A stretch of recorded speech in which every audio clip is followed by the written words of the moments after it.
For an entire year, I put to the test all of the principles and philosophies on my channel to help my fellow brothers and sisters reach their full potential. What I came out with at the end was imperishable wisdom that I want to give to you and the people who used to watch me to change your lives for the better. For you guys to truly reach your full potential, to get out of your ruts, to truly start building that true momentum again, how to rise out from the pit of despair and get up consistently. See, I'm not a millionaire and I'm not crazy successful yet, but while I was gone, I did start to get the ball rolling on my business, and I started to learn what it took to build true momentum. We're closer to each other than you think. Same problems you're going through, I've probably been through, and I'm probably going through them now. The only difference being I failed more, like a lot. I failed a lot, and I can prepare you for the path ahead so you can keep forging that path in courage, no matter how bad it gets. I can at least show you how to get the ball rolling and some core tenets to keep it rolling, and that will keep you solid throughout your journey if you stick to them. The one thing I can say that matters most in this journey is keeping the momentum. 3 virtues you need to cultivate are vigilance, humility, and diligence. 3 invaluable keys to open up the door to true momentum. All of that rubbish about ego and focusing on your competition to outcompete them is a half-truth that has twisted the self-improvement space for far too long. Even the top people, they don't focus on their competition. Alex Hormozi literally, I'm pretty sure he's almost a billionaire, he says it himself, and other billionaires and other people who are actually the top dogs in their space will tell you this themselves. I'm sure you heard this before, but I'm gonna say it in a way that no other person has really put this angle before, but it is you versus you. I know, again, people say this all the time, but watch how I explain it. You need to identify your weaknesses, your infirmities, the demons that are specific to you and your soul and your conscience, the things that start and trigger these disgusting pitfalls and these evil habits within you. It's pretty much a form of self-harm. You need to spot them constantly throughout the day and cut them out ruthlessly, or they will cut you out, violently drag you back down again and again into the pit of despair and idleness. You are the enemy, not the guy that you're competing with in your niche or your business model. These short bursts and these ruts come from the ego biting off more than you can chew too quickly. Many other things as well, but that is the core essence of it. Instead of humbling yourself and building patient consistency, this is what's stopping you. I'm not saying to not work hard and to not work for multiple hours a day. I don't believe in that, I think you should. But I'm saying to cultivate discernment, humility, and strength according to yourself. To not fall into despair if the day doesn't go perfect in your ego-driven mindset of what you think you can do. Every day, just make a new beginning. Forget about the previous day where you weren't productive and make a new beginning. Every day is an icon, an image of new birth, and when you go to sleep, it's an image of death. The day is an image of your life. There is no past, there's no present, there's only the day. Forget about all the pains and all the struggles of the previous day and see the day as a new, fresh start every single time. Once again, even if you had a really good day, that doesn't matter anymore, it doesn't exist. You started a new life, a new day, and you need to keep it up. Humble yourself. You haven't reached anything, you haven't done anything really, you haven't gone anywhere. It's just the day that exists. Never ever fall into despair because you slacked for a day or you destroyed your progress from the previous day. That's a form of self-pity, and you must reject that. You must get up. You must despise that will in yourself. But I'll get to that later. Oh, well, I missed one of my habits today. I woke up late, so I may as well slack off. It's like spilling a bit of water and then saying, oh, well, I need to pour. Practice the virtue of obedience. Obey the daily tasks. Obey the tasks that you set out for yourself. Obey the plan that you made and keep going no matter what. Now, inside you, there are 2 wills. The will to achieve your potential, to change, reach the peak and the beyond that lays inside your soul. And the old man, the old you, the demon on your shoulder, the wretch that stops you, that brings you down every single day, tries at every single point and turn to bring you back to your old habits and the old you, to bring you further back down to hell, and to keep fulfilling the empty habits that further fill the void in your soul of wanting something more. You must feed the soul. The more you stay idle, the more the void will continue to grow. You need to realize this. No matter how far you get away, no matter how good you get at self-improvement, the old man will always be there, and he's waiting for you at that idle moment where you're not paying attention, where you think you're overconfident, you're ego-driven, you're prideful, you think everything is good, and then he slowly brings you back. He slowly feeds you the things that made that void in the first place. That void will continue to grow unless you do something about it, unless you feed the soul. That's what self-improvement and actualizing your full potential is about. You are in a constant war every single day, whether you realize it or not. And the battleground is your mind, your soul, your thoughts, and you must win. When I was going through my journey those few months, I was constantly under battle every single day of the me that didn't want to change, waging the war against laziness, idleness, comfort, and the habits that truly destroy the soul. Diligence. The only way I kept up my momentum was by filling my entire day, yes, your entire day, with tasks to do.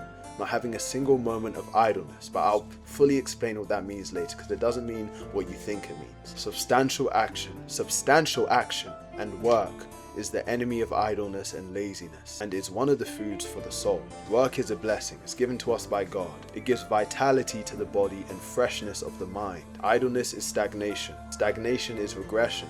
Neutrality doesn't exist. Now, most of you already know what you need to do.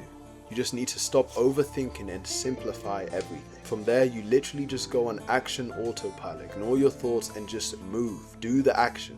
It seems weird, but you just do it. Like, that's literally how it is. If I were to explain it, and that is the essence of reaching perfection on self-improvement. You want to be able to go on autopilot and just do the good. Do the actions that you need to do that will feed the soul, that will bring you closer to actualizing your full potential. Think about it like this. When you get up from your chair, you don't think, how can I move my legs so that I can get up properly?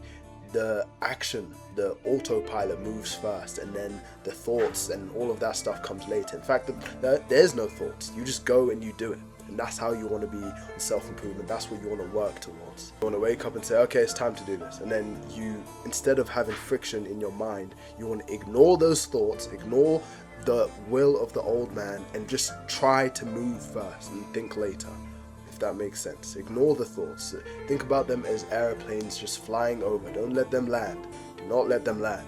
Just go. Do. Action. You are not your thoughts. Old man will always be trying to prevent you from taking action. Action is everything. The easiest way to know if the thought is from the will of your full potential, the true you who wants to ascend, who wants to find something of true substance, or the old man, the demon, the wretch who wants to dwell in the shallow things of life, is constantly asking yourself, is this thought humble? Is this thought patient?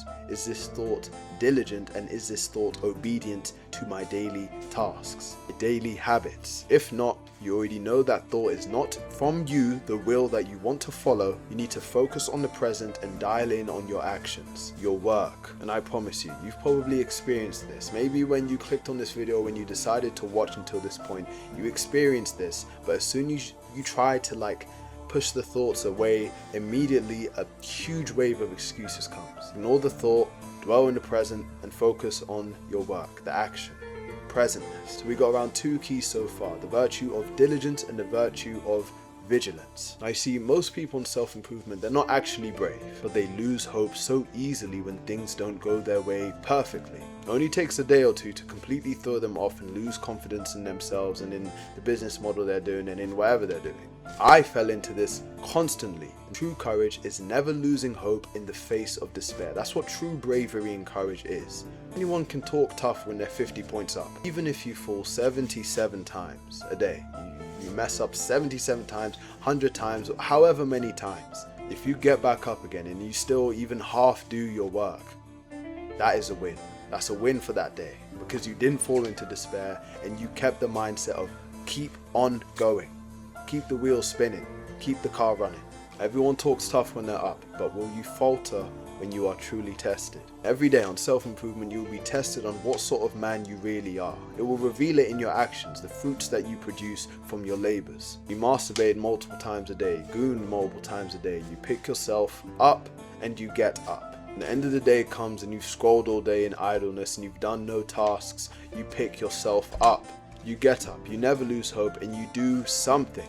Never lose hope Keep the engine going and trust the process. Keep following your schedule, your to-do list, your system, and embrace the battle knowing that this is the struggle. This is why it's hard. The video isn't meant to be all doom and gloom, but I'm trying to prepare you. I'm not talking about the fancy stuff. I'm not giving you a motivational edit. I'm trying to prepare you for the actual hardship that's about to come if you're serious about this. If you can brace yourself and accept that this is going to be a lifelong, constant battle that won't end, you will find some sweet nectar and peace every single day, knowing that you're feeding your soul, that your conscience is clear and you're on the good path, and you will see the fruits and results of your labor. So, let's recap. Vigilance in your thoughts and actions throughout the day, overpowering and stopping any movements of your will towards the old man, you that doesn't want to change, humility and not biting off more than you can chew way too quickly, and keeping a simple but humble, effective routine and daily tasks, and diligence in said tasks, doing tasks that actually move the needle towards your goals, and not taking notes and watching videos, actual actionable things, and doing enough and keeping yourself busy throughout the whole day, doing everything purposefully, not having a single idle moment. Now let me explain what that means a bit more deeper. You will be doing multiple hours a day of work, but this work is going to be the thing that is fulfilling because your conscience is clear and you're feeding your soul with deep, meaningful things that will lead you to a good path in the future, not shallow things for the present moment that are empty and void of any true meaning, that you and your conscience truly know isn't doing anything for you. That's why the void increases. That's why the shallow things eat up away at your soul and make life seem purposeless. The excess of comforts that we've been given, we now equate pleasure good, non-pleasure bad. That's simply it. That's the philosophy of the modern world. It's led to complete shallowness in everything. We're not doing things that feed our soul anymore. We're not doing things that keep us inspired. We're not doing anything. Let me expand a little bit more on the concept of feeding the soul. You need to be consuming content that feeds your soul and your mind, the goodwill inside you, so that you can constantly be thinking about improving yourself and changing your life for the better, clawing at your way to actualizing this goodwill inside you, the true you, to cultivate hope and faith in your future, overpowering the old man inside you, the old you, in that pit of despair and loss of hope for life. That's why work is fulfilling. It's fulfilling because it's deeper. It leads to something more. It's not like mindless pleasure and enjoyment for maximizing comfort. You know, I know I'm getting a bit off topic, but it's very important because most people's life philosophy is maximizing comfort and pleasure in hopes that they will attain true peace. But I don't think that's where true peace is. I actually think the opposite. I think excess of comfort and excess of pleasure is what destroys the soul, and like the soul knows that there's something more to life, something deeper. I think modern self-improvement is an expression of that, wanting to develop the soul, seeing that there's something inside you that can change, that wants more out of itself, that wants more out of this modern world. This is why you have to feed the soul. When you're done with all of your big tasks throughout the day and you've worked hard for multiple hours, you've done the tasks that have the most weight towards your big goals. And that's when the work doesn't stop. You keep working, but in a different way. You need to be constantly consuming content that is feeding your soul, mind, and the goodwill inside you. It will further cultivate hope and faith in the future, in your future. Not self-pity, despair, mindless seeking comfort to ease the anxiety of your soul, the empty void inside. You need to completely cut the downtime habits that you do for yourself after you've done your work and replace them. The gaming, the watching random comfort YouTubers, etc, etc, etc. You know what is specific to you. The conscience knows. I'm not saying to fantasize or daydream, but you do need to cultivate hope and inspiration for the person that you want to be. Still need to be taking action. So I'm really skeptical and I actually condemn the whole watching the day in the life of successful people on YouTube so you can try and live through them. I'm just sitting there being force-fed the stimulation. I don't agree in really watching videos in that way to develop the soul much at all. Kind of like this video. If you don't take action, if I'm just force-feeding you the stimulation, it's not going to do anything for you. You need to add it to your philosophy, develop yourself, take action. My personal go-tos are the unceasing Jesus prayer, reading the lives of the saints and great men reading classical literature and fiction. This is what I mean by not having a single idle moment and having your entire day be purposeful. Soul seeks something more. You need to cultivate depth in your mind, body and soul. Now, this is where I cut off from the whole guru stuff. This is just my philosophy. It doesn't mean that I am perfect and I follow this 100%. As I said, I'm still struggling on taking out these habits. Heck, I was just playing games a few days before, and actually, not gonna lie, while I was editing like an hour before. I'm trying to stop. I'm trying to focus on, developing and integrating these habits fully. I'm not perfect. I'm actually worse than you because I know some of these things and I still do it. But this is the process. This is the battle. We're battling against ourselves.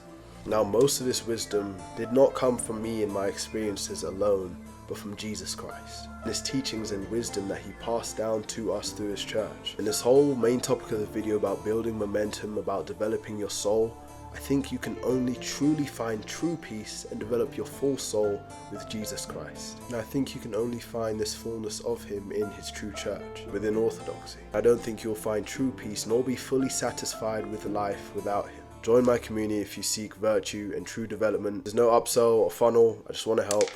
God bless.